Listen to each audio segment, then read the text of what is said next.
Anti-Drug Abuse Council. Tututukan din ng PNP para mapalakas ang kampanya laban sa iligal na droga. Report muna kay Carlo Mateo. Carlo. Palalakasin pa ng pambansang pulisya ang koordinasyon sa mga city at barangay Anti-Drug Abuse Council sa buong bansa. Ito'y bilang tugon ng PNP sa naging pahayag ni Pangulong Ferdinand Bongbong Marcos Jr. sa kanyang podcast na mag-focus at palakasin ang kampanya laban sa street selling o mga illegal na pagbebenta ng droga sa mga kalye maliban sa pagtugi sa mga big-time drug traffickers.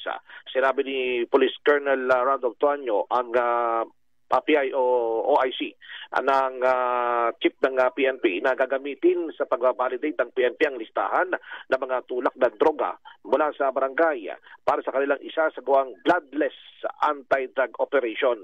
Inaasahan ding magsusumite ng kanyang rekomendasyon ang OIC ng PNP Drug Enforcement Group na si Police Brigadier General Jason Capoy kung paano pa palalakasin ang kampanya laban sa illegal na bentahan ng droga. Sa datos ng PNP mula July 1, 2022 hanggang May 17, 2025, sa panahon ng kasalukuyang administrasyon nakakumpiska ng mahigit 43.8 bilyong pisong halaga ng illegal na droga.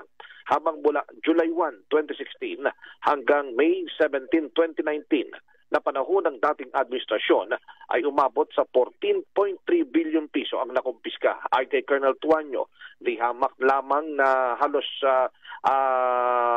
mas malaki ng 29.5 billion pesos ang nakumpiskang droga ng kasalukuyang Administrasyong Marcos.